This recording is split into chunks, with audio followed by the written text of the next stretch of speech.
Okay, so what we're looking at is a graphic on the board there of a Halloween scene. How many colors are up there? What do we think? Well, that's a good question, Molly. If we're including white as a color that needs to be printed, then yes, we have another color. But if we take a look at it here, we've got our orange, we've got our yellow, we've got our black, we've got our purple, and we've got the brown of the stem. So technically this is a 5-color shirt. So there's going to be a lot of separation that has to take place in this. What we're going to want to do is start taking these different layers, breaking them into their own. So I'm going to kind of walk through it. The first thing we're going to talk about is how to use the magic wand tool correctly. So if we go to our toolbox, up here underneath the quick selection tool, you have a magic wand tool. We're going to click on that once, go over here, and if I click inside of the yellow of the first pumpkin there, what happens? It made a selection, right? But the selection is only that one eye. I still got some other places in there. How do I add to my selection?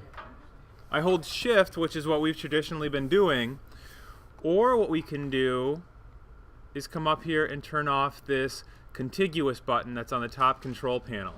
If I click that off and click on that yellow one more time, look at that, it's gone ahead and it's selected all of the yellow that's inside of the document. So that was contiguous. That was up top up here. You have to uncheck it, and what that's going to allow Magic Wand to do is go throughout the entire document and select all of that color.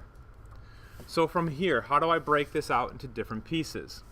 Well, first thing I'm going to want to do is I'm going to right click on my photo. After I right click, I'm going to come down and I'm going to click on Layer via Cut. Then if I come and look at my layers panel over here, you start to see you've got some things happening here. If I turn off layer 1, my yellow goes away. So layer 1 I'm going to want to rename. I'm going to name that yellow.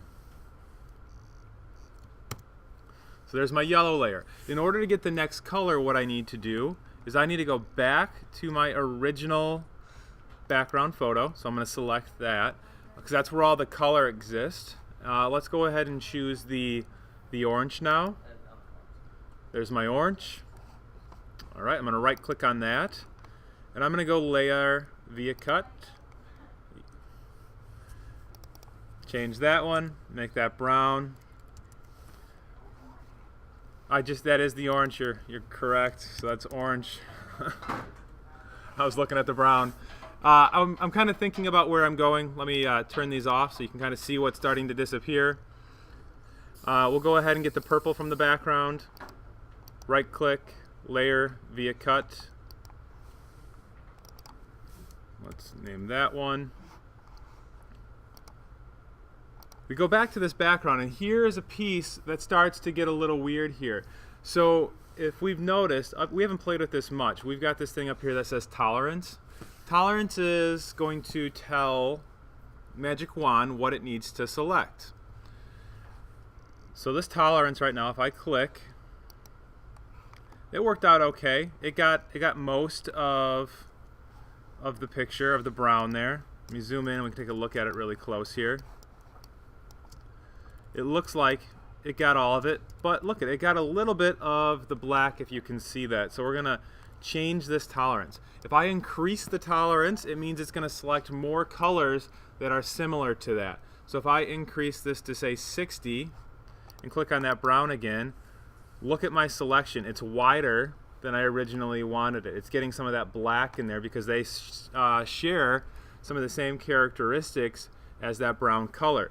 So if I want to avoid that from happening, I can lower my tolerance to say 20, come back out here and click, and now I'm selecting only the pixels that have brown characteristics to them. So I can right click, Layer via Cut. This is now my brown. I can go ahead and turn that off. But what we need to do now is we also need to get our black. Okay, we have to separate all these into their own individual layers. So if I click on the black, oops, I didn't get it because I'm not on the right layer. Let's go back to black. There we go. I've selected all the black. I'm going to right click on that one as well, and I'm going to cut that and put that into its own layer. I can turn off my background. It's now transparent. These are all my different pieces. But in screen printing, what we have to do is make all of our artwork black, right? We can't have any color. We can't print that to the computer and expect the printer to make it black for us. We have to do that inside of Photoshop. The reason we do that is to block out the UV light from the exposure unit. So what's the easiest way to turn these into black? Anybody have an idea? You could threshold it. Yes, that's one way you could do it. Any other ideas? We can change the color, and I think that's what we're going to do. We're going to go to our layer styles, and we are going to do what's called a color overlay. So I'm going to start off with my yellow. I'm going to double click on it. That brings up my layer styles panel. I'm going to go to my color overlay. You need to make sure that you actually click on the words color overlay, otherwise it won't actually apply the color to it, and you won't be able to change anything. So we actually have to make it from being red and make it black. So there's two different types of black that we could possibly use. We could use 0, 0, 0, and 100% K, and that's going to give us a black, but it's going to give us that dull black. So if we think about how the printer prints real quick, the 100% K is only going to use one of the 4 toners that are inside of the printer. And if you look at it on the diagram on the screen up here, you can see where it's pulling its black from. It's not really pulling from the richest, darkest black that's possible for us. And if you look at our RGB values, those all have some numbers in them. What if we take those and make those 0? Now what happens is that we're selecting color that's over here in the corner. And if we take a look at these CMYK values, you notice that they all have some sort of value in them now. So that means when we go to print our vellum to the color machine, it's going to print a little bit of cyan, a little bit of magenta, a little bit of yellow, and a little bit of black. So we're going to create this really thick layer of toner that is going to block out more UV light than if we were to just go with the 100% K. So when we do this project, I'm going to come and I'm going to check and make sure that your color overlays are all set to zeros for your RGB. That's what you need to remember. Your RGB values need to be set to 0. So I'm going to click OK. Click OK. There's that layer style. We're going to right click on it and we're going to go copy, and we can just paste those styles onto the rest of the layers that we've created. And we're even going to paste it onto the black layer as well, just to make sure that it's actually black. But now we have some other issues that have popped up. You're starting to see these faint little lines around here. So what happens in screen printing is we've got to make sure that the colors overlap so that the t-shirt doesn't come through where we want color to happen. So right now if we were to print this, we would have the possibility of not being able to line this up correctly, and then we would have t-shirt poking through in those different areas. So on some of the layers we need to create a stroke. So what we're going to essentially do is called trapping the color. So what I'm going to do is turn off the black layer really quick, and we can start to see the outline of our color areas. Anybody have an idea on how to make these color areas just a little bit wider?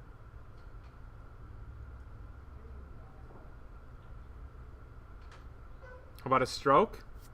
Where do I go do strokes at? Well, we go to the effects panel again. So we're going to go back to the Y. We're going to double click on effects, and we're going to click on the words stroke. By doing that, if we look at, I'm doing the yellow, so look at the eyes there. I'm going to increase this. If you look at the screen, you see that? On how the eyes, they're growing. If I turn preview on, preview off. We're going to make it so that it's got a 4px for its width, so it's going to grow outwards. And we're going to click OK. I'm going to come back and I'm going to copy those layer styles one more time and paste them back in there. and it should update all of those layers.